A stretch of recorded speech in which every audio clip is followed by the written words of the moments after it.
All right. Thank you so much for joining me. It's so funny. Last night, I actually wrapped up the live stream and I had some issues with the live stream actually uploading. So I was spending all night just looking at how to possibly fix this.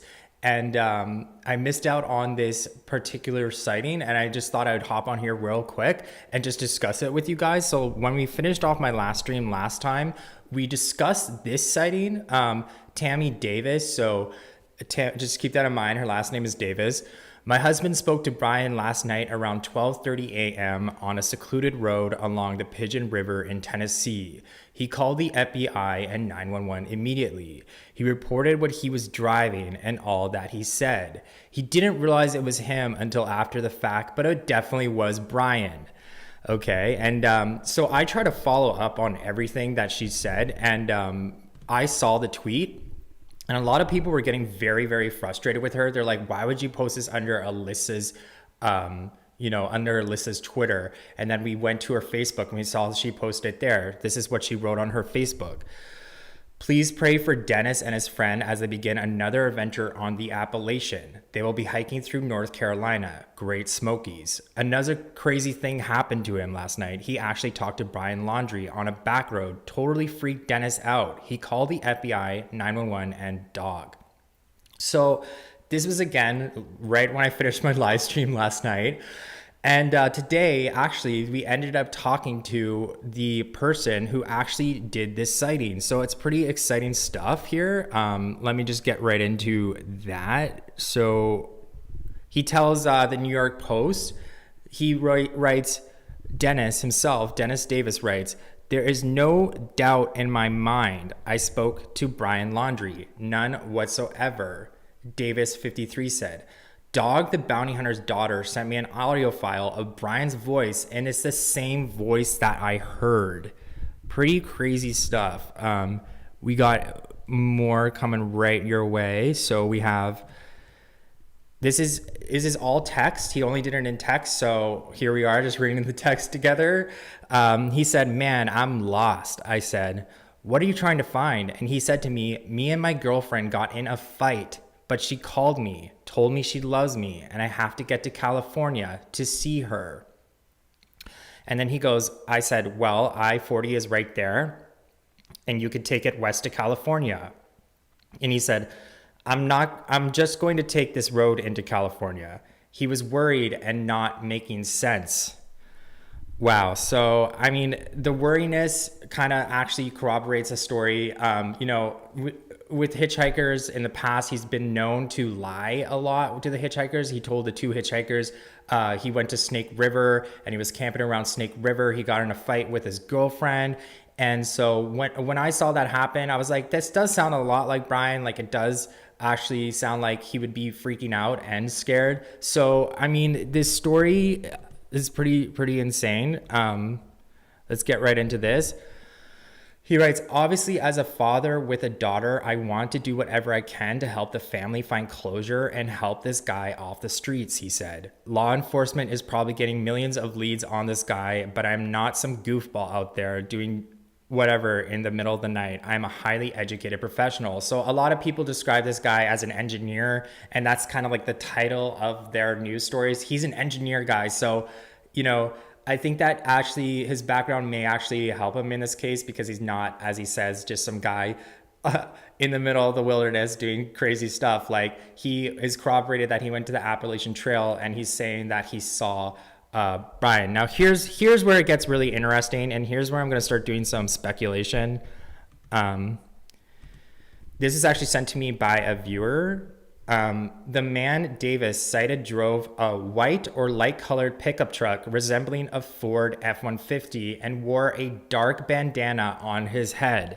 So, where have we seen a Ford 150 before, guys? This is, a Ford 150 looks a certain way, and I'll just pull that up right here. This is what a Ford 150 looks like. So this lady writes on Joseph Petito's Twitter, no less. By the way, all the family members are on Twitter right now. It was actually a really, this also distracted me from this case, but I was actually just like on Twitter last night retweeting all the new family members that were on Twitter. So we have like their stepmom, the mom joined Twitter and she's like, Mama Bear is angry. We need to put him behind jail. And I was like, I love every second of this. I was just like, follow, retweet. It was so much fun. Brian is on the main Fort DeSoto campgrounds. He has a cut on his leg and is limping, but no one is listening. I don't want to get close because of my kids. He is visiting bathrooms at night between 2 and 3 a.m. I had to go home and rest. We'll be back to go out later. Hugs to all. So again, there's a lot of people that just kind of like say they saw Brian and then it turns out they didn't. And a lot of people are actually right now are getting very, very frustrated because I think what's happening is that, you say you saw Brian and then you just kind of don't really follow through or say you reported to the FBI. This person, both these people actually did end up reporting to the FBI and to the police. So this person did go to Fort DeSoto campground and they actually did manage to snap a picture of him. So this is the picture they snapped of him. Apparently he's limping and he has a hurt leg. This is Fort DeSoto campground. So there's 2 sightings yesterday of Brian Laundrie, one in Appalachian Trail and one in Fort DeSoto. So this is the one in Fort DeSoto. I mean, again, I understand where she's coming from with the whole like safety, concern for your safety. And I totally get it. But this picture is taken from far away. So it is kind of really hard to tell anything from this picture. I believe it's a picture of him, taken from walking from behind. If you look at his legs, do they look turned out to you?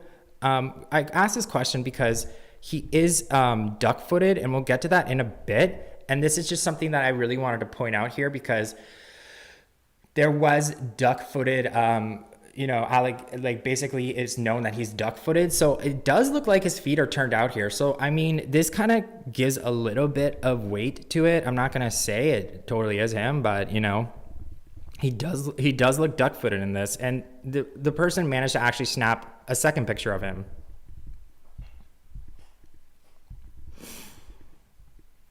So this is the second picture. You can see that his leg is injured. And this is on Fort DeSoto campgrounds. I mean, where would he get a moped from?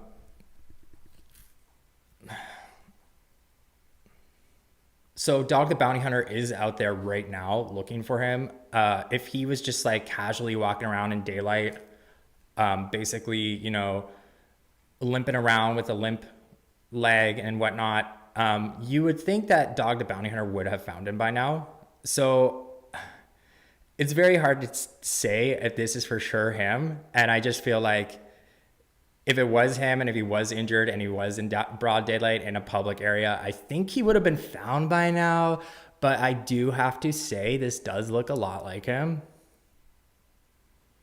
It really, really does. So both these cases have been reported to both the FBI and the police. If you have any leads, I recommend doing so. You can also report it to Dog the Bounty Hunter. So there's 3 places you can go. So the first most important one, because the FBI did take over the search, is fbi.gov/Petito is where you want to go if you have any sort of sightings. And I just wanted to pull up something that was kind of funny that I found. And this is basically his duck walk. So if you see him and you're from far away and you're too scared to get close up to him, I highly, highly, highly recommend you look out for this walk right here. Quack, quack, quack, quack, quack. Quack, quack, quack, quack, quack. It's a duck walk, guys. He has a duck walk.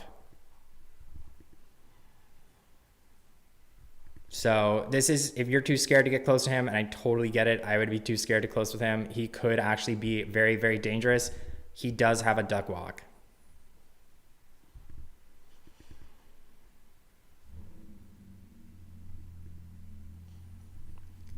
Someone wrote, check his ears. I would have to agree with that. Someone wrote, it's not him. That's not a Ford F-150. Okay. Thank you for those comments. And also I just want to pull up his tattoo right here.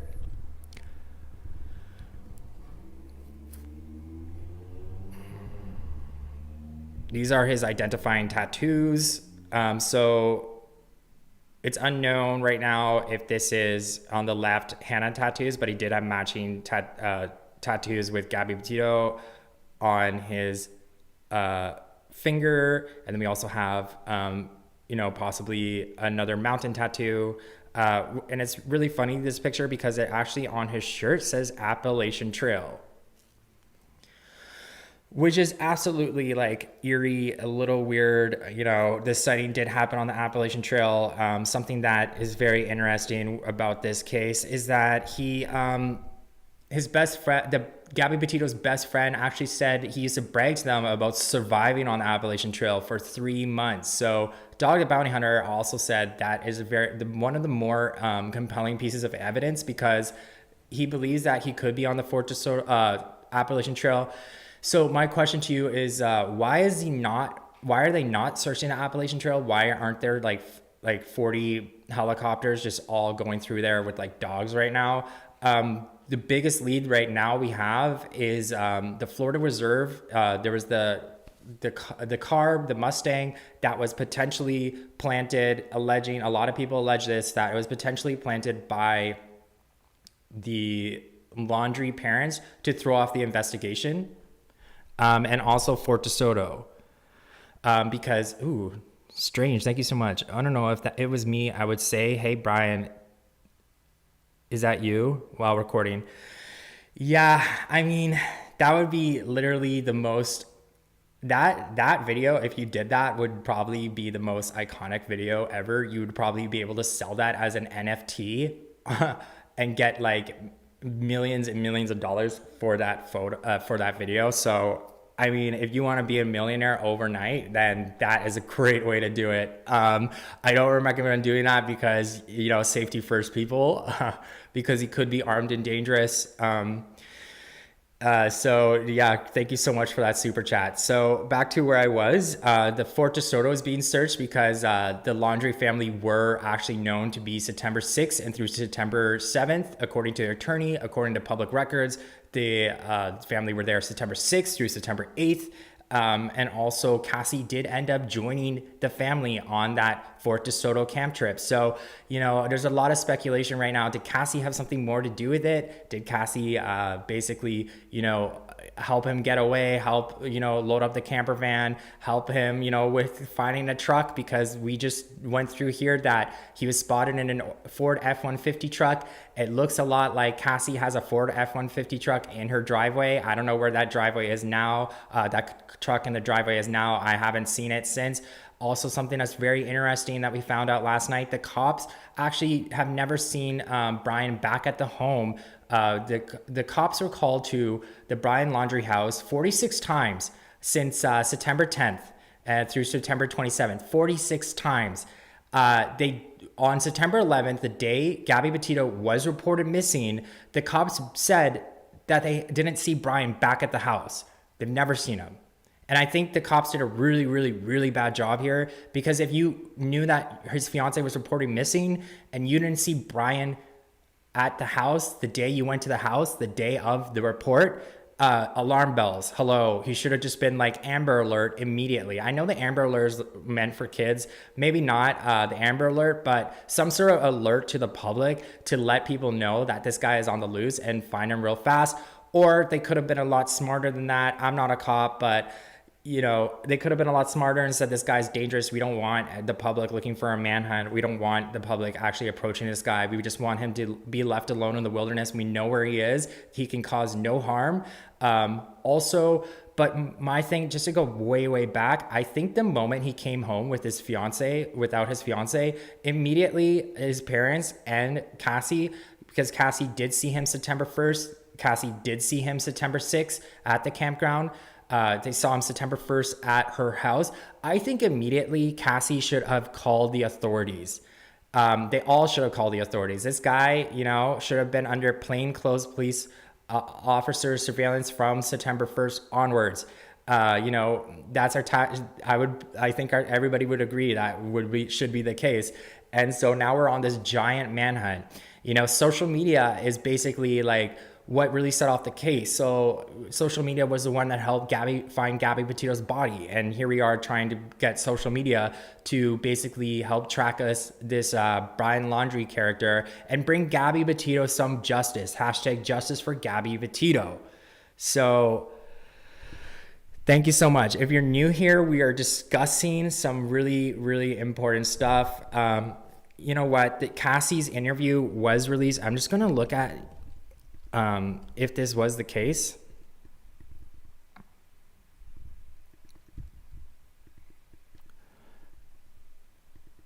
I can't find this. I actually heard this rumor last night, and I actually went online and tried to find it. I can't find Cassie's full interview anywhere. So if you have any tips that you want to send me, please go to my About page and basically send me them there. My email is right on that page. Okay. Yeah.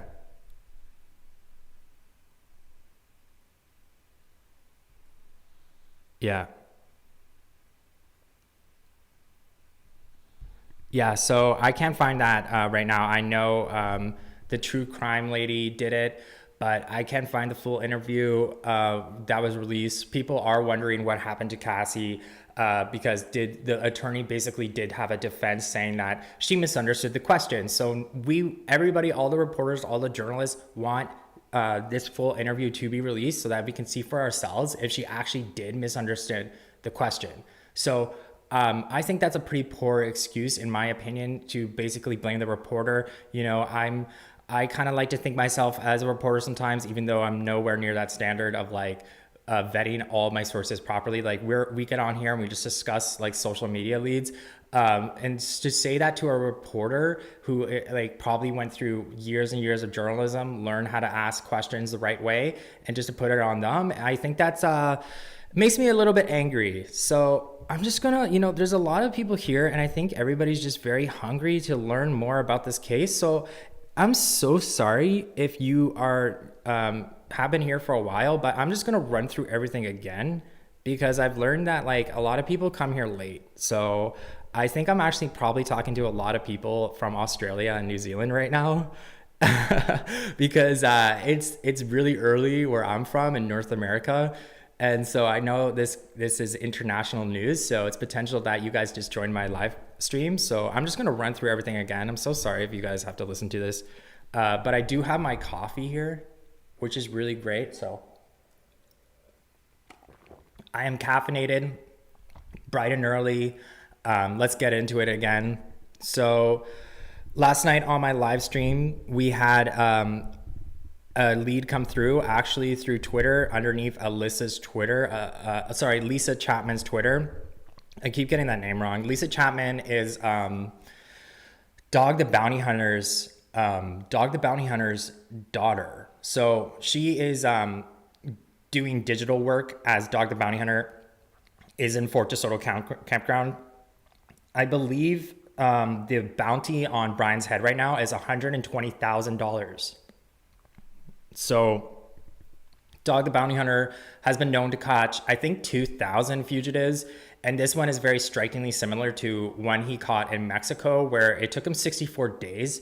So I think like the first live broadcast I had about Dog the Bounty Hunter was like, Dog the Bounty Hunter is closing in, because Dog the Bounty Hunter basically cracked open the case that the family were at the Fort DeSoto campground. He was the one that got the public records of the Fort DeSoto campground. And you may be wondering why the FBI didn't do that, why the police didn't do that. There's some speculation there that maybe the police actually do know that, because the attorney said, yeah, the police already knew that they were at Fort DeSoto campground. Like, they got ahead of the story. So why is that the case? Do they know where Brian Laundrie is? Are they hiding Brian Laundrie out, and they know he's in the wilderness, and he's safe and sound in the wilderness? And they want to keep it that way because he is wanted for he is a person of interest in the homicide of Gabby Petito, but the only indictment charge he has is bank card fraud. So, having somebody charged on bank card fraud is very easily proved in a it's only like suspicion you can arrest them, but you can't arrest them for long on bank card fraud. The bill is set a lot lower. So if they do actually apprehend him, what could happen in that scenario is that he could be let go from his lawyer and basically be on the run again. So they are trying to potentially hide him out in the wilderness, know where he is, and then build a case against him. So this is kind of like a conspiracy that's thrown around. We talked about it on the last live broadcast. If you want to like stay up to date on my broadcast, please hit the subscribe button, ring the bell for notifications. It's a lot of fun here. We get a little bit messy is the word. We talk a lot about speculation. We don't always get it right, but this is a safe space for you to basically send me your leads and I will follow up on them and read more into them. I love it. I love reading them. So let's get right back into it. So on my live broadcast last night, it says, please pray for Dennis and his friend as they begin another adventure on the AT being the Appalachian. They will be hiking through North Carolina, Great Smokies. Another crazy thing happened to him last night. He actually talked to Brian Laundrie on a back road, totally freaked Dennis out. He called the FBI, 911, and dog. Please do not send hate to Tammy Smith Davis, guys. Some people, my sources sometimes get hate, so please do not. There was a lot of hate actually last night on my channel over this lead because people were just getting very frustrated. There was a lot of questions about this.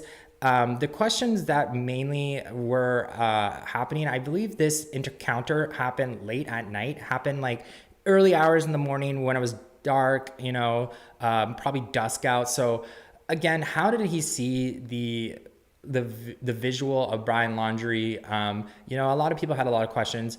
But he did say in the story that he did see the visual of Brian Laundrie because he had his headlights on. So his headlights, actually illuminated Brian Laundrie's face. That's how he knows it. It also says in the story that Lisa Chapman sent him audio files of it because what had happened was that people were getting very angry that this wasn't submitted to the FBI, that this wasn't submitted to the police, but she did actually say it was. So if you don't know your whole story, please don't send people hate. So basically the audio was sent to her and he did basically say he is absolutely certain from that audio that this is indeed Brian Laundrie. Pretty crazy stuff, was submitted to the FBI. So is Dog the Bounty Hunter all like looking in the wrong area for Soto campgrounds? Are they looking in the wrong area of Florida Reserve? So again, this was on my live broadcast. There was a lot of, this went pretty viral actually on my Twitter as well. It wrote, wow, that is crazy. He's sure it was with him. And then after their conversation, he is definitely sure it was him, enough so that he contacted authorities. So again, like a lot of people are judging people by, oh, I saw Brian Laundrie and they tweet it. And it's like, guys, like send this to the FBI. So send it to fbi.gov/Petito before you tweet it. That should be your first, little thing you do, automatic reaction. So there is another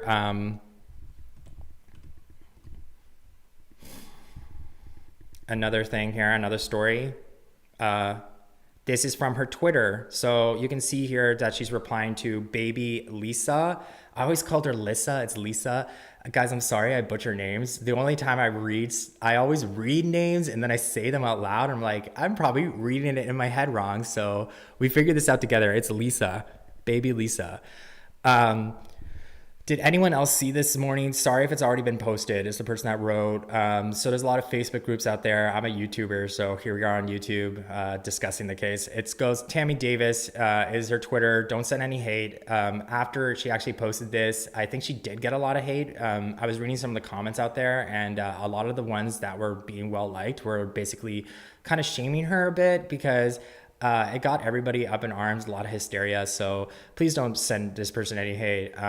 We want every lead to be, given some attention and given some respect. And we don't want to put anybody down on this channel because, that one lead that like this person is too afraid to say and they don't say it because of all the hate they're getting could be the one that breaks this case wide open. So please don't do that. Tammy Davis writes, my husband spoke to Brian last night around 12:30 a.m. on a secluded road, the Pigeon River in Tennessee. He called the FBI and 911 immediately. He reported what he was driving and all that he said. He didn't realize it was him until after the fact, but definitely was Brian. Someone wrote, Little Pigeon River runs through Sevierville. It is long. So again, guys, all of her social media now is, Tammy Davis's social media now is all private. So take this, like, you know, I think she got a lot of attention for posting this on social media. So that's sort of what happened. But the person who actually did see Brian Laundrie did get ahead of the story and talk to the New York Post about it. So let's get right into that. It's very kind of an interesting story. This is the guy. He's actually a engineer. This is him. He's 53 years old. And a Florida engineer is certain he spoke with Brian Laundrie on a deserted road. So my favorite holiday. So let's just put this photo here. On a deserted road near the Appalachian Trail in North Carolina on Saturday morning, 53-year-old Dennis Davis told the New York Post. I'm going to pull up the quote here.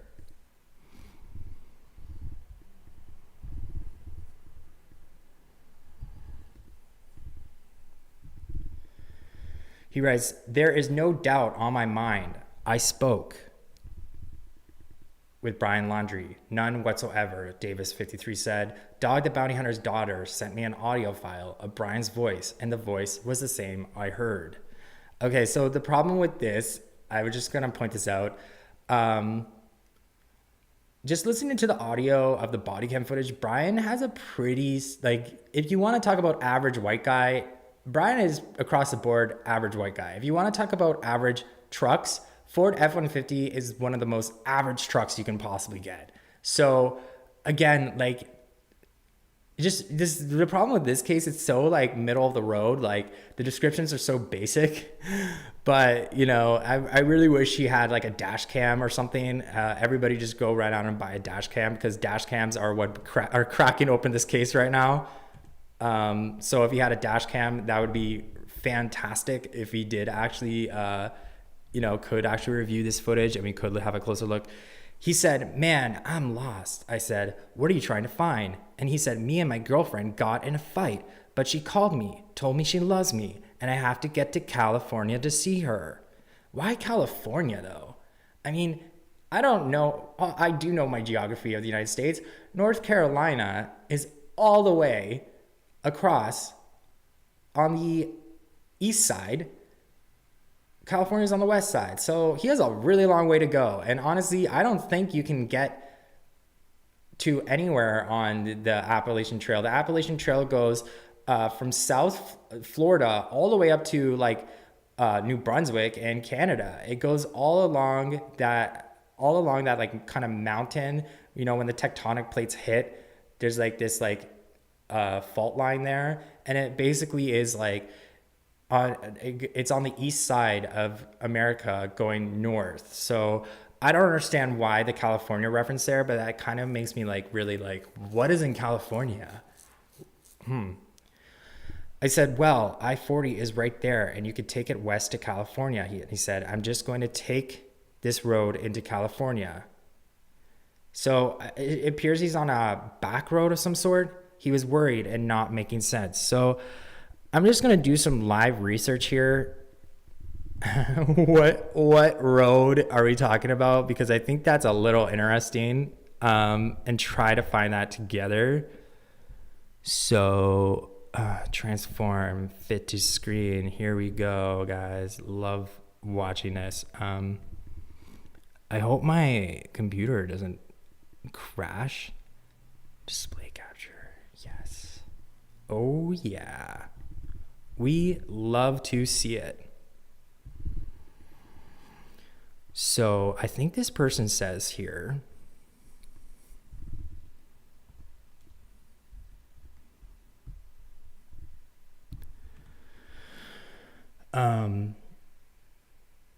Pigeon River in Tennessee. Pigeon River in Tennessee. So the guy was driving to the Appalachian Trail, and then he saw him at Pigeon River, Tennessee. It's too bad he doesn't say what road.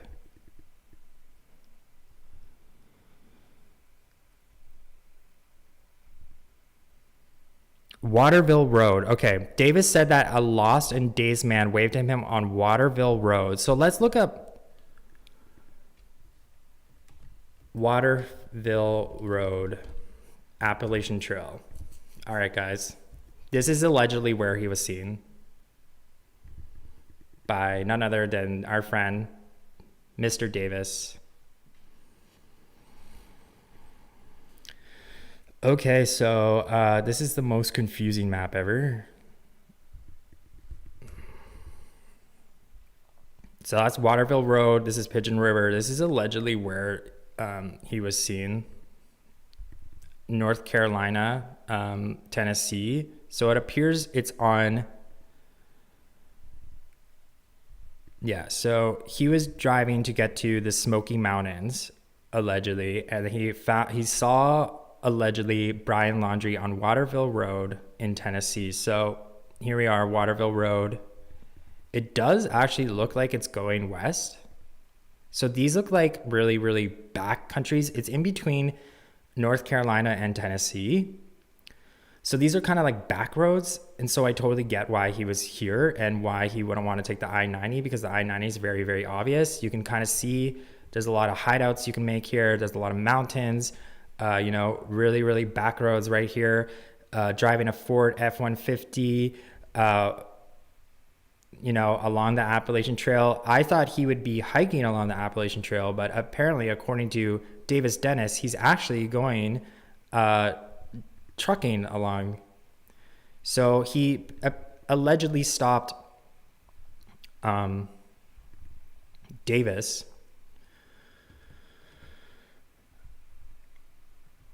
on this trail here. So if we're looking at this, Waterville Road does actually kind of go to the west of it here. So is he trying to head west? Is he trying to get out of the northeastern part of the United States using back roads, using a Ford F-150 truck? Is he, making his way along these back roads to just constantly head more west to avoid anybody watching him? I mean, there's a lot of places you can be, right? A lot of places you can be. Pretty crazy stuff. Let's look at flight radar.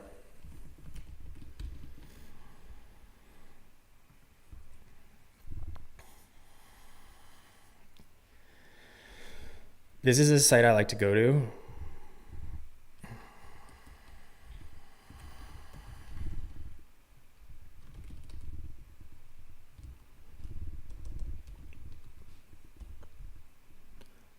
So I think we're at the Fort DeSoto campground right now. Let's look at what's going on here.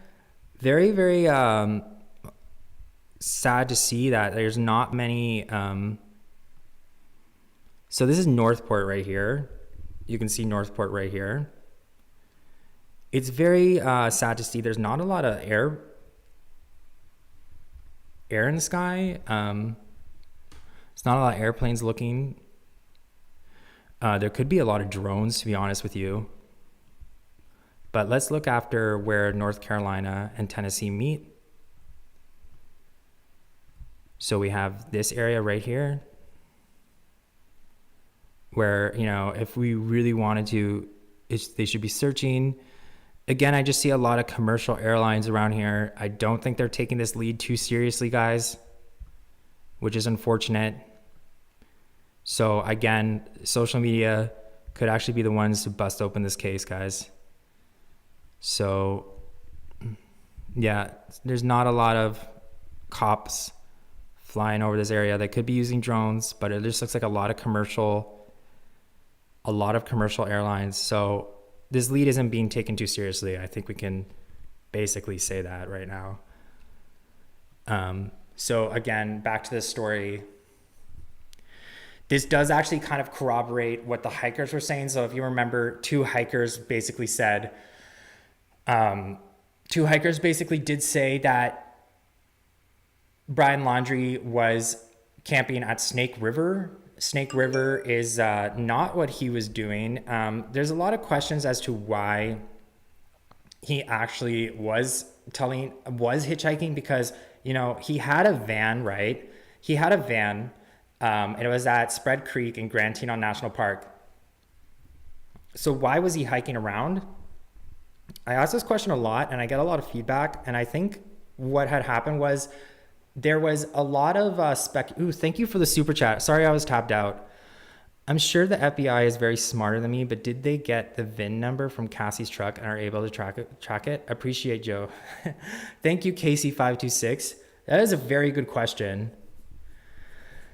VIN number. I'm sure they did. Like, I honestly truly believe now that I did some more research on this case, and we did interview a few attorneys, that the cops know more than they know. So I believe that when the attorney released a statement about Cassie basically did say, you know, the attorney for Cassie, for Brian Laundrie, actually did say that, yeah, the cops already knew that she was at Fort Soto. The cops have already been compliant about that. And I just kind of found like, what does that mean? Does it mean that like the cops already know where he is and they're just letting him do his thing? And like maybe there is some sort of like technology just following him around in the back roads of Appalachian, making sure that he's okay as they try to build a homicide case against him. That was the theory last night. And I don't know if I'm making any sense, but that was the theory. And I was like, that kind of made a lot of sense. Like maybe they just don't want to have this media frenzy where everybody's just trying to crack open the case and like approach Brian Laundrie in the wilderness, because it could be a little bit dangerous. So, you know, very, very interesting kind of insight there from the attorney. So yeah, this kind of corroborates the hiker story that happened on August 29th, I believe. There was two hikers that picked him up along in Jackson, Utah, near the Grand Teton National Park. And a lot of the questions were, why was he hitchhiking when he had a van? And it's an excellent question. And a lot of the speculation is that he was trying to create a alibi. So he has no problem lying to strangers, as we've all learned. He has no problem. So he used to tell these hitchhikers that, oh, I was camping in Snake River. That's what I was doing. I was camping in Snake River. That's what he told all the people that picked him up. And so maybe he was just trying to like build the mystery that he was actually in Snake River, and then he comes back to the van, and then there's Gabby, you know, found dead, and he was just trying to make up an alibi that he was away camping at Snake River, and this is not the case. But then we all realized that her death actually was a homicide. So there's a lot of questions surrounding Brian Laundrie. He's a person of interest in this case. He's wanted for by the FBI for bank card fraud, not for homicide. And so why are they not wanting him for homicide yet? Is because they need solid evidence. It's very hard as a prosecutor to actually prosecute somebody as a murderer, and it's much easier to prosecute them as a somebody that uses bank card. If Brian is alive, thank you so much, John Pickle. If Brian is alive, can Brian continue contact with his attorney without the knowledge of the FBI? Wow, that's a really good question. So the attorney all we know on that area is that the attorney, we do know that Brian Laundrie with his mom bought a phone September 4th at the Northport AT&T. The FBI did go to the Northport AT&T and seize that surveillance footage, because the attorney says it wasn't a burner phone, but the FBI has seized that footage. So we may just find out in a couple days that it was a burner phone. Again, speculation here, but it could be that he is contacting his family during this time using a burner phone. So we don't know that for sure, but he did buy another phone. They're saying that phone, this is a very confusing story, and I just keep repeating it because even I have a hard time explaining it, but Brian Laundrie had two phones. So he had one that he went cross country with. He had one that he went to from New York with Gabby, because they're both New York natives. They met in high school, but they basically went from New York to Wyoming. They were supposed to go to California. They never made it, as we all know. And he had a phone. And when he came back September 1st, that phone, we don't know what happened to that phone. The FBI could have it, someone else could have it, but he bought a second phone. And that second phone was at the AT&T Northport store September 4th with his mother. They bought a phone. That phone is the phone that he left behind in his home. He left behind that phone in his home, and the Laundries all let the world know that that phone was left behind, and we're so concerned about his well-being. He also left behind his wallet, but that new phone was the one that was left behind, like the new one. So again, if we want to talk about suspicions and suspects and all those things and talk about different theories, I think, in my opinion, that phone, the new one, was meant to throw everything off again because they wanted to hide the phone that he took cross country. You can see in the body cam footage that he was trying to hide that phone to begin with. He tells the cops, hey, I don't have a phone. Seconds later, minutes later, he pulls out that phone. So I think there is sort of a case there that he is trying to hide that phone. Why is he trying to hide that phone? Probably because there's incriminating evidence on that phone, if we want to do some speculation there. So, he does have this kind of history.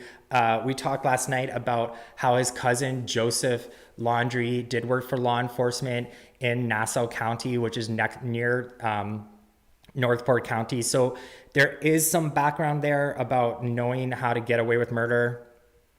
I mean, everybody who's ever watched a CSI episode, thank you so much, Samantha Bond, for the super chat. Anybody who has ever watched a CSI episode knows that you can ping a phone. So leaving your phone behind makes a lot of sense. But what doesn't make a lot of sense is buying a burner phone.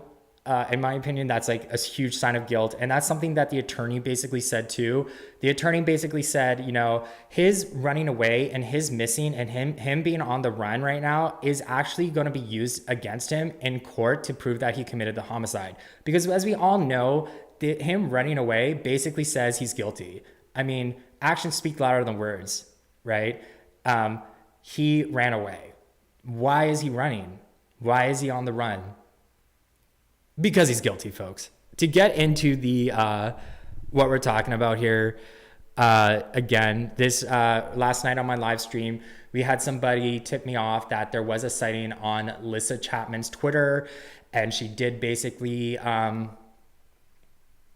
there was somebody that did see him, did see Brian Laundrie. Her husband, Dennis, was going to the Smoky Mountains in Tennessee along the Appalachian Trail. When he was on the Appalachian Trail and during dusk, he did come across a man who seemed very frenzied, said he got in a fight with his girlfriend, needs to get to California, was driving a Ford F-150 truck, and basically he realized later that this could be Brian Laundrie, and Dennis's wife was the one that went on social media, posted it on her Facebook, and posted on Lissa Chapman's Twitter. Everybody was freaking out because, you can't just make up sightings of Brian Laundrie right now. This is a very tense situation. A lot of people have a lot of hope. A lot of people are hoping that they can find him.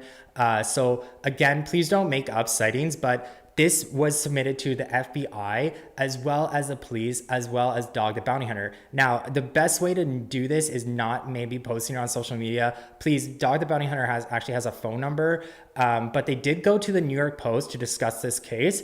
And Dennis, we learn, is a engineer, and he is basically coming out and ahead of the story and saying that he did see him, a guy acting very suspiciously in the middle of the night, dusk, along what was the road called, guys? The road was called Waterville Road. Waterville Road runs along the Serpent River. The Serpent River is quite long, but you can make out Waterville Road is in between North Carolina, Tennessee, runs along the Serpent River, and there are the Smoky Mountains there. So this story does kind of add up in that he was driving to the Smoky Mountains along Waterville Road next to the Serpent River when he comes across a man who looks a lot like Brian Laundrie in a Ford F-150 truck, guys. So no lead is too small. There's ways to go about it, and that's basically sending it to fbi.gov/Petito. So maybe not the best idea to post it on social media. A lot of people are very high stress about this. So the guy, Dennis, goes, Obviously, as a father with a daughter, I want to do whatever I can to help the family find closure and get this guy off the streets. So he told the New York Post this. Law enforcement is probably getting millions of leads on this guy, but I am not some goofball out there doing whatever that is. I can't say that on my channel. In the middle of the night, I'm a highly educated professional. So yeah, he's basically saying I have no gains from getting this lead. I have zero gains from getting this lead. So, I do think this case is this sighting is basically adding up. Thank you so much for what you're doing here. My heart bleeds for Gabby's family. Gabby's light and live shine will live on and shine brightly for so many across the globe. Thank you so much, Beverly Taylor.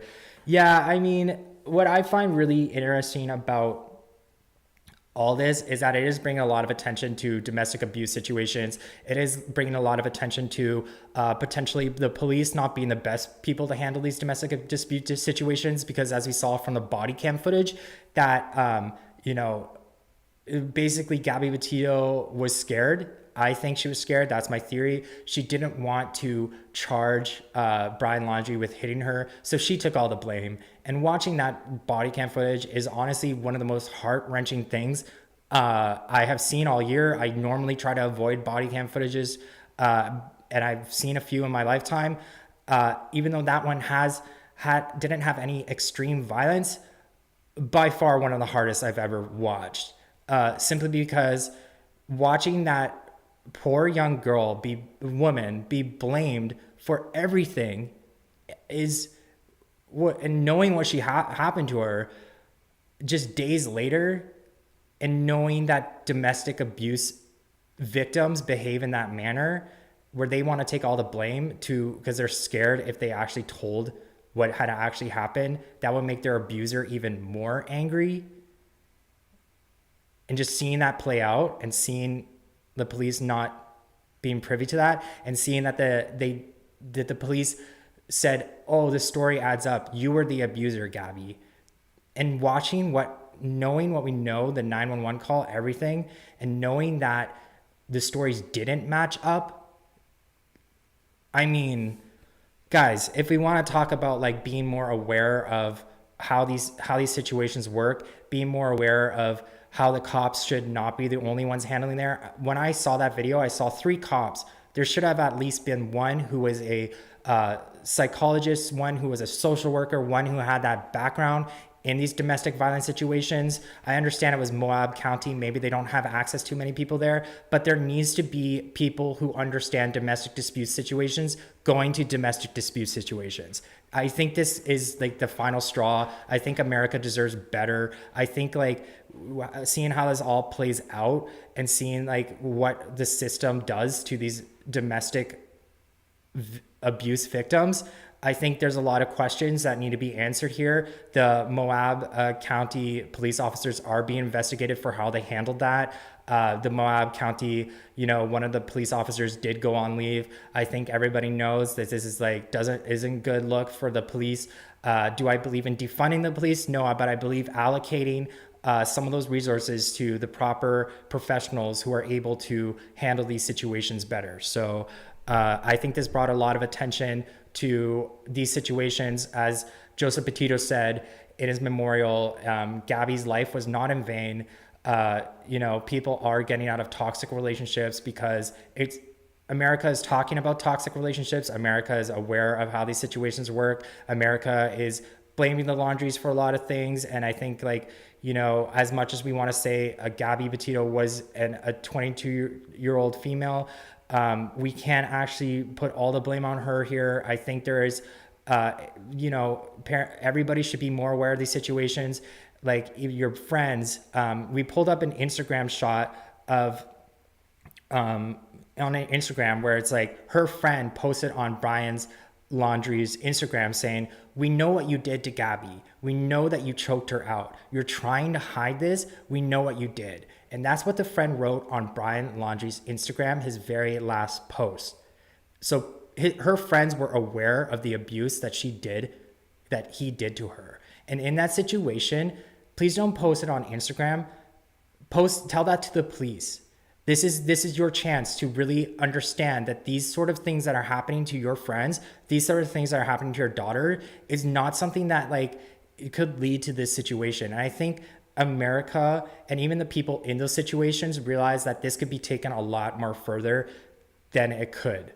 And I don't think I'm saying this the right way. I think there's people that could say it a lot better. So again, don't take it from me, but I think just the fact that we're talking about this right here on YouTube Live is really just takes a lot of bravery and heroism by all of us to just really be interested in this case and really understand what is actually happening underneath this case, and realizing that this is a serious issue and it needs to be addressed in America. And just having this conversation right now and just being on YouTube Live and YouTube supporting this conversation is so like just so amazing. And like I this is all because of Gabby. So thank you guys. I really just like, I get chills talking about this.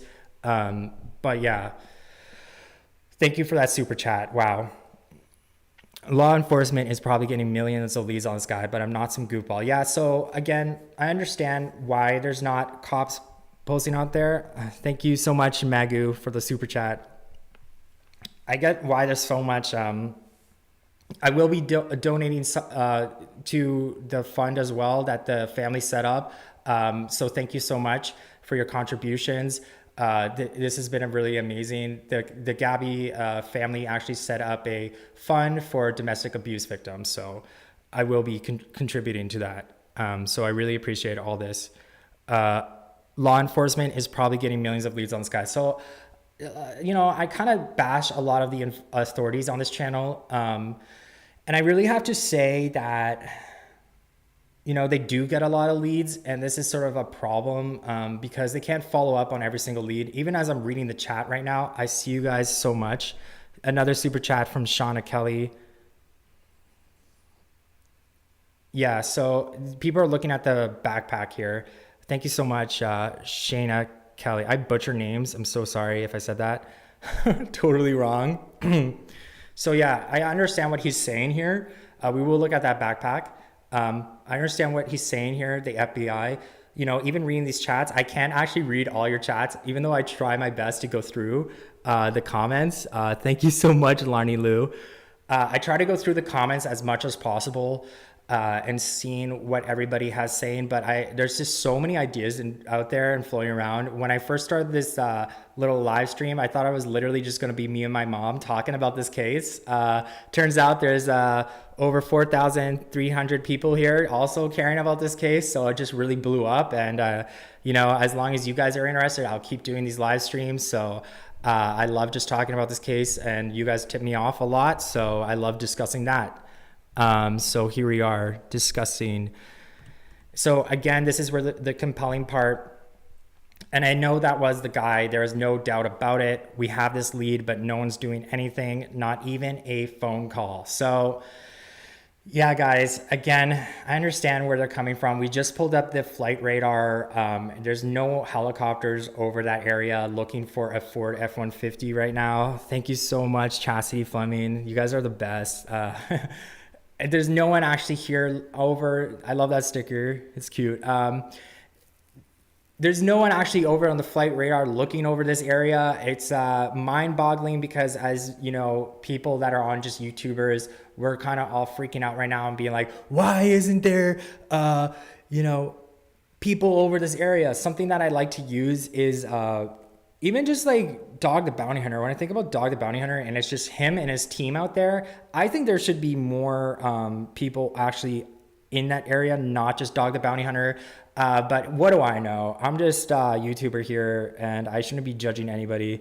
So here is something that I like to use is called Broadcastify. So I don't really see anything about maybe I'll go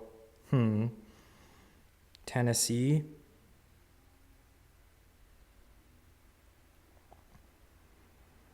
So Tennessee Highway Patrol, you can actually listen in to the dispatchers. So sometimes when there's a big lead, I like to just pull this up and kind of listen in. It seems a bit dead right now, but there's one for Indianapolis. I can't help it. What she's telling me is that's the address where the vehicle may be at. Apparently her son was using the car. He died last night of an overdose at this address. Ooh, I can't say that. She thinks So it's a little bit risky using this, as we just found out. But you can actually see if there's activity there. It's called Broadcastify, not sponsored, totally free app. Thank you, Teresa Gardner. So, and I know this guy, we have this lead, but no one's doing anything, not even a phone call. So again, I understand his frustration, but they do have a lot of leads and we're just here talking about it. Something that is very interesting, and it kind of gives me chills talking about it. The man Davis cited drove a white or light colored pickup truck resembling a Ford F-150 and wore a dark bandana on his head. Someone wrote, how can we contribute to Gabby's family website? Gabby Petito's family has a fund. It's a Gabby Petito Foundation. It's a future charity. So the Gabby Petito Foundation, we don't know if it's open yet. I'm just gonna take a look here.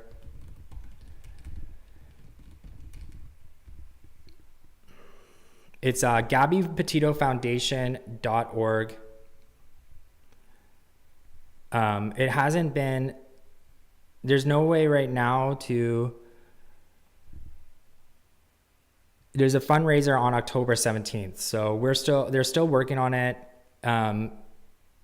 So there is donations and they're just still developing it. So GabbyPetitoFoundation.org is where people will be donating, myself included. We have not even a phone call. Davis said that, so this is where it kind of gets interesting. Davis said that a lost and dazed man waved him down on Waterville Road where the Appalachian Trail runs nearby the border of North Carolina and Tennessee. The Appalachians is understood to be an area familiar to Laundrie, who is previously reported to have once lived there by himself for months by his best friends. The man believed to be Laundrie pulled his car up alongside Davis to ask for directions to California, using only back roads, and refused Davis's suggestion to take nearby Interstate 40. So very interesting. He's using only back roads. We pull this up right now. We can kind of take a look here. Let's look at the display capture again. This is the area that he said he was in, Waterville Road, right here. You can kind of see, I think this is about where the area is. You can see that there's a river nearby, Pigeon River it's called. I think I called it Serpent River earlier, it's Pigeon River. This is, Davis was trying to get to Smoky Mountain. He was driving through the Appalachians and he came across this guy in a Ford F-150 truck, and the guy is trying to only use back roads to get to California. So you can kind of see that he is slowly but surely heading west. And he doesn't want to take the I-90 for various reasons, obviously because he doesn't want to be found. So he's basically driving a truck through these back roads throughout the Appalachians to get more and more west. The guy said he was very frightened by this guy because he was acting very sketchy, and he just kind of stood out, and he was driving a Ford F-150. Very interesting because there's actually no helicopters right now over that area. It's all just commercial helicopters. Who knows, there could be drones there, but right as far as I know, there's no search being done. Something that I just want to point out is there is the truck. So let's look at the Ford F-150 truck and kind of make some connections here. This is all speculation, so take it with a grain of salt, but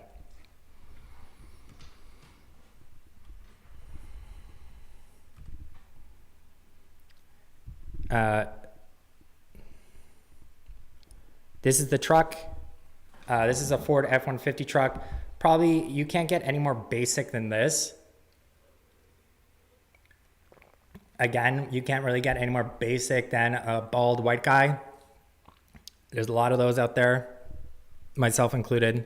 So again, like bald white guy driving a Ford F-150 truck. If you're in the area, please be on the lookout for that. Again, keep your distance, stay safe out there, folks. Don't want anybody having any confrontations with him. We'll discuss identifying factors in a bit, but this is what we're getting into.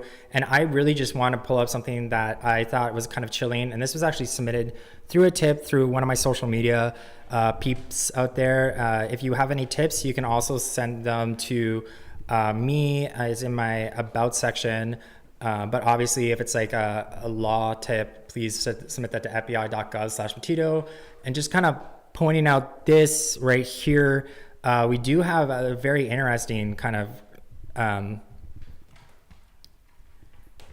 follow through here. Is this a Ford F-150 truck?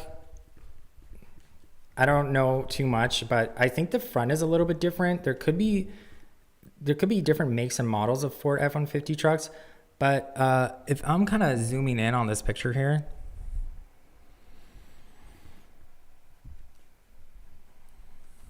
that does say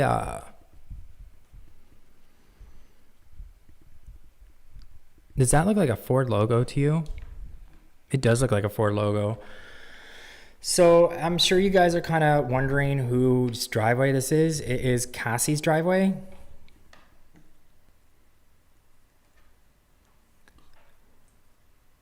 So this is Cassie's driveway. Cassie is Brian Laundrie's sister. Cassie was basically said to have lied to reporters. So this is all speculation. Someone wrote, yes, it's a Ford F-150, but it's an older model. So this is Cassie's driveway, everybody. I mean, I'm not saying this is Cassie's truck, but could it be that Cassie gave Brian her truck to make his getaway? Could it be? Would be very interesting to follow through. Cassie's truck.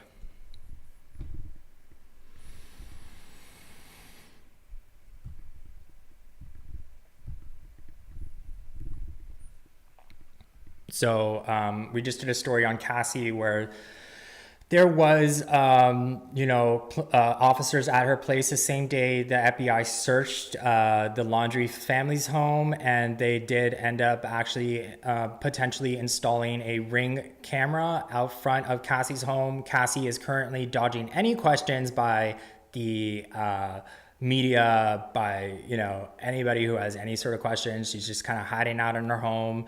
Cassie's story is very interesting because she did actually, the attorney basically did corroborate the story that she was at Fort Soto campground.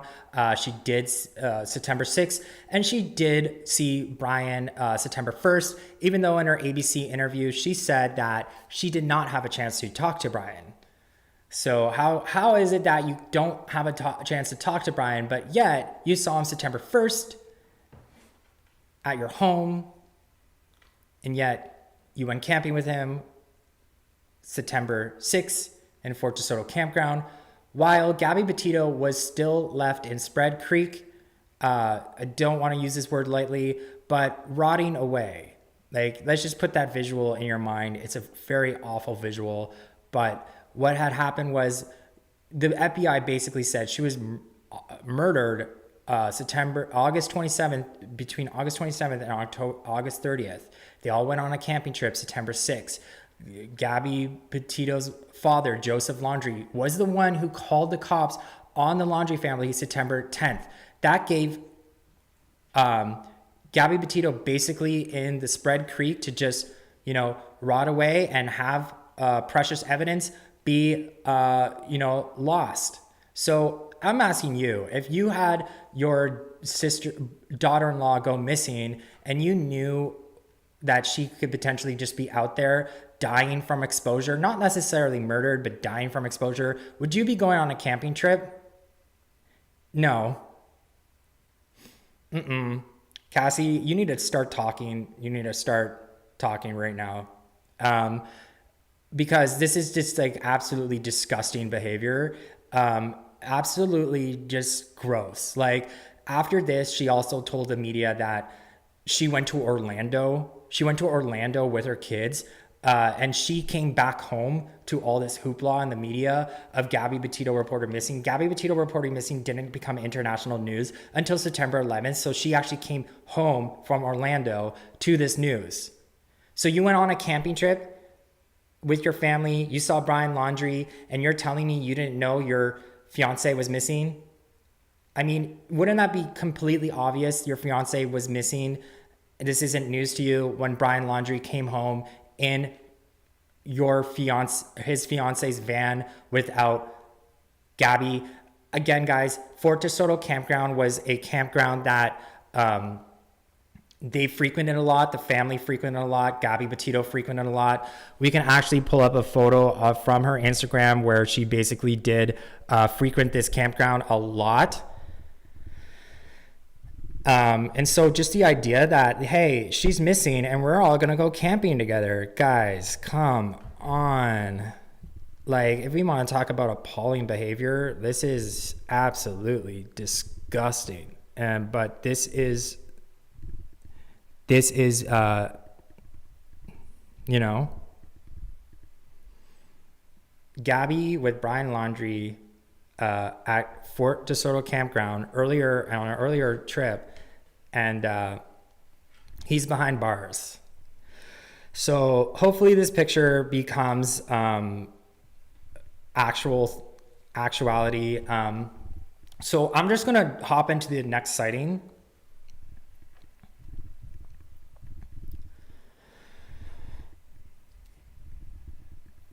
This is the other sighting I just wanted to briefly discuss on my channel.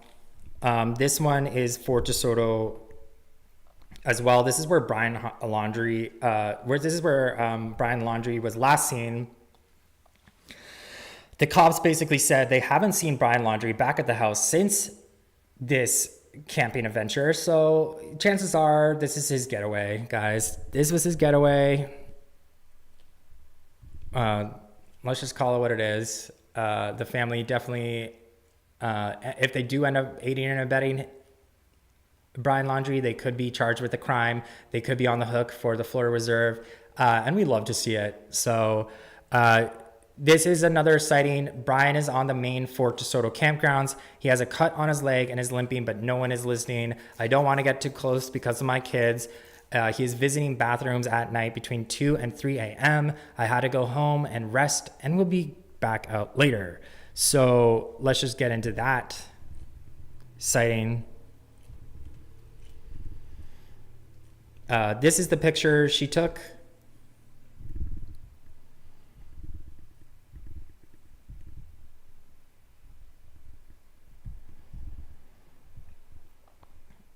It appears to be a guy walking away. Something that's a little compelling about this evidence is that he does appear to be bow-legged here. So this is him walking on the body cam footage. His toes are pointed outwards, duck walk. So again, if you see him, just be on the lookout for this walk.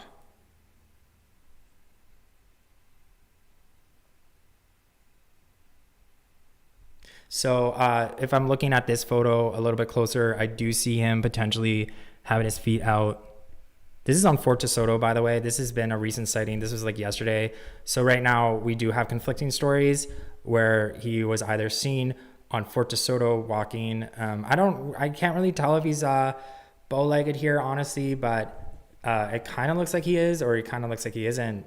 I don't know, actually, now that I look a little bit closer. So it's, you know, the more you look at these things, the more you kind of see other things. And this is the other picture that is very, very interesting. Just want to get into that.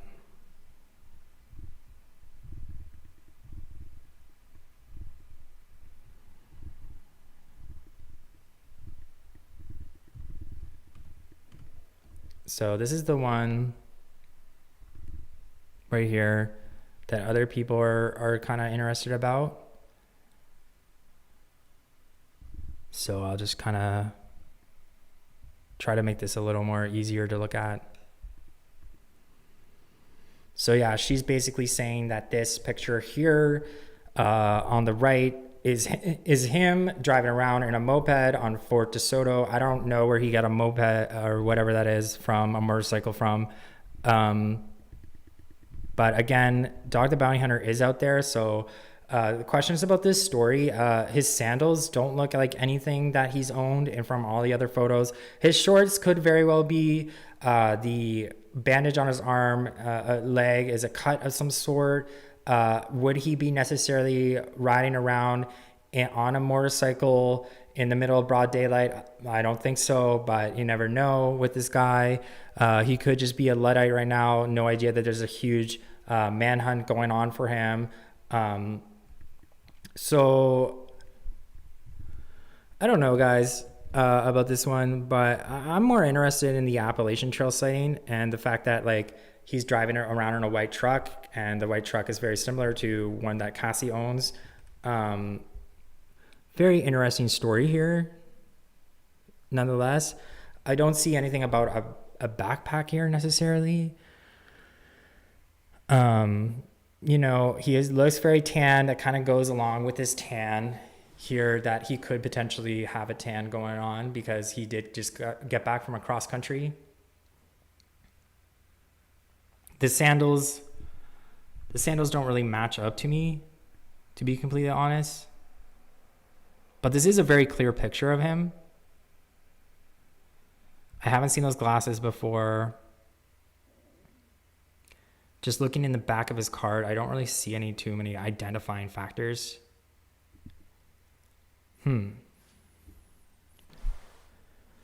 Very interesting, nonetheless. I mean,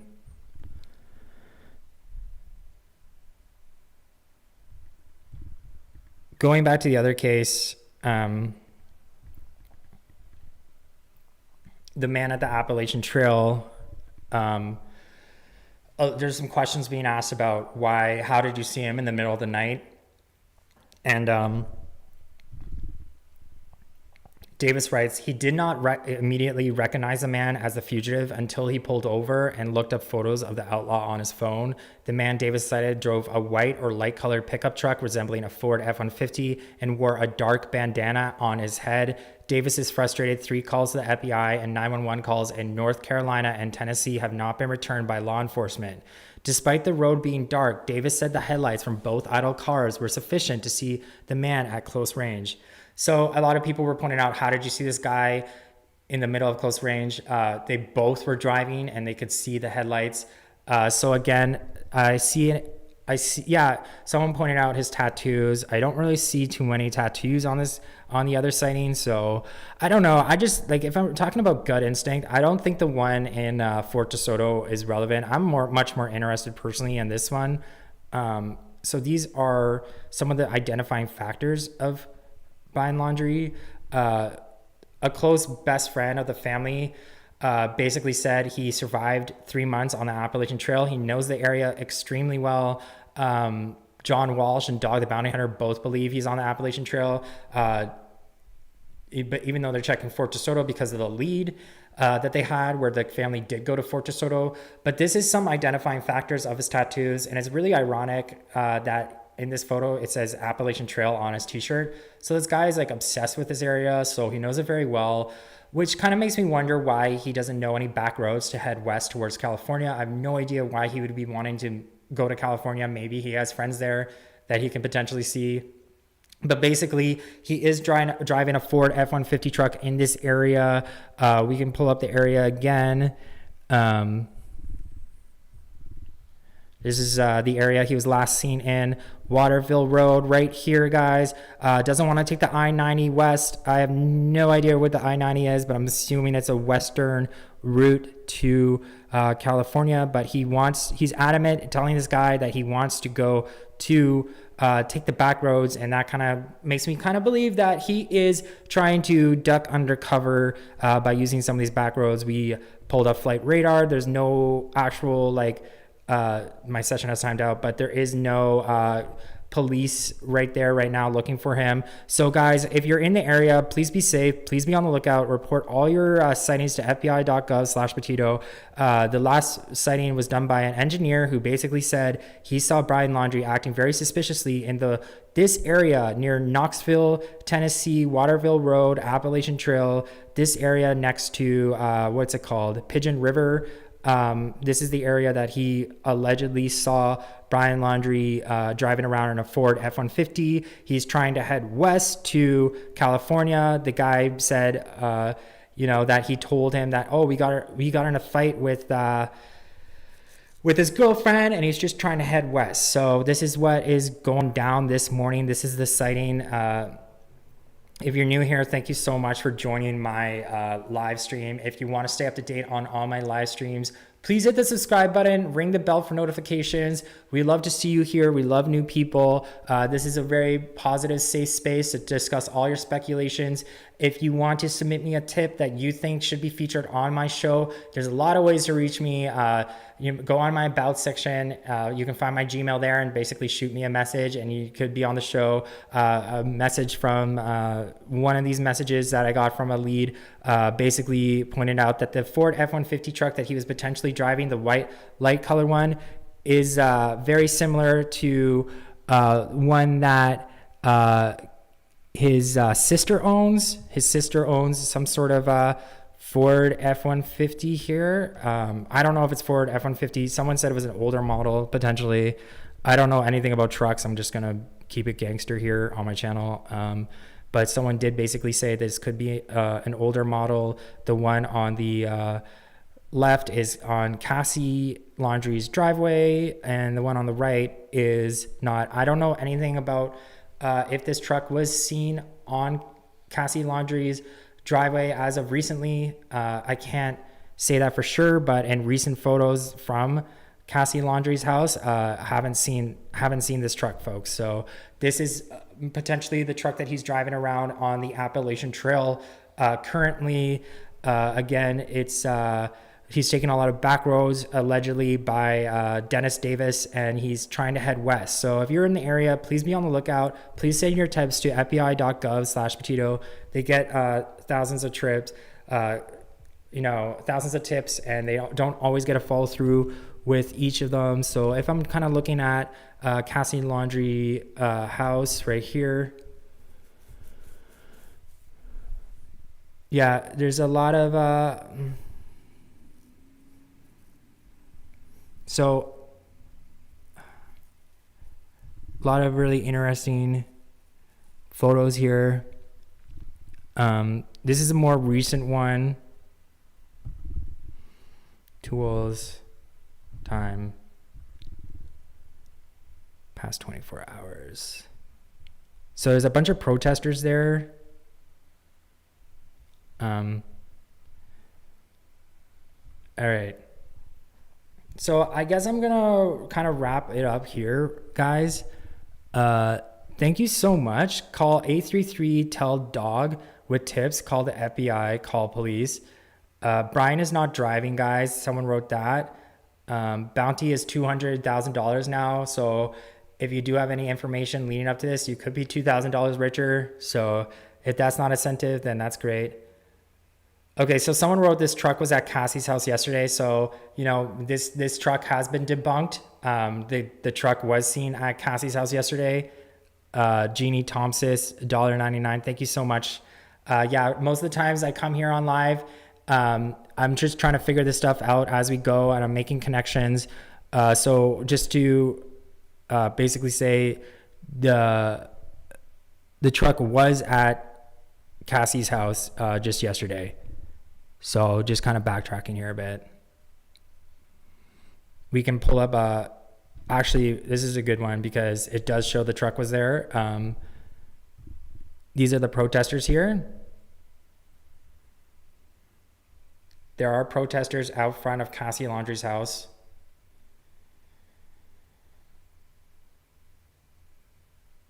And if we do kind of look here, there's that truck. So the truck is at Cassie Laundrie's house. So again, the connection there wasn't that great, guys, but you know, this channel just does kind of talk about speculation here and there, and it could be debunked. So have a great night. Yeah, love my Steve-O. Yeah. No corgi appearance? Yeah, there is a corgi appearance. She's just sleeping right here. We just adopted her. We love dogs on this channel. She's famous. She's our little mascot. I do have to take her for a walk. I didn't get a chance to take her for a walk this morning. Last night, I went to bed very early. And then I woke up this morning to all these Twitter messages about this sighting. And I actually went to bed at like 9:30 p.m. last night, and this story broke at 9:30 p.m. So it's just like, oh, I'm just gonna get like right on live stream and just finish this story. I'm so surprised to see everybody here right now. It's very early for me, and I really appreciate you guys all coming here. And if you want to be, thank you so much, Mona Montgomery, for all the chat. Yeah, I think most of you guys may be actually Australian or something, because it is quite early here. So if you're from the future, tell me, I hope your day is going really well. And if you're not from the future, I hope your day is going really well. Everybody can really benefit from some sunshine, some fresh air, drink some water. You know, I like to meditate here and there. That's something that Gabby liked to do. She liked to meditate as well. So we have a lot of very similarities there, and really love this case, really feel connected to Gabby Petito after doing a lot of these videos. And I feel like you guys did too. So any sort of lead that you guys have that you want to be on this channel, please just you know, pass it over to me. There's lots of ways to reach me online, and I just want to see Gabby Petito have some justice. Hashtag justice for Gabby Petito. All of her family members joined Twitter last night, and it was just so much fun seeing that there's some positivity in this light. Thank you so much, Ren. So for the super chat, hashtag justice Gabby Petito. She is starting a foundation, the Gabby Petito Foundation.org. I will be contributing to that foundation. This case has been very beautiful. At the end of the day, because we are sitting here, we are talking about how we can do better as a society to really spot toxic relationships, whether that's as a friend, as a parent, or in our own relationships. We're more able to identify. So her life isn't in vain, guys. And I just really want to see some justice for Gabby Petito. Be on the lookout for Brian Laundrie. He could potentially be on the run. And thank you so much, guys, for joining me on this live stream. Again, if you haven't done so already, please hit that subscribe button, ring the bell for notifications. It helps out my channel a lot. All right, I'm going to go walk my little corgi here, and I'll talk to you guys soon. Bye.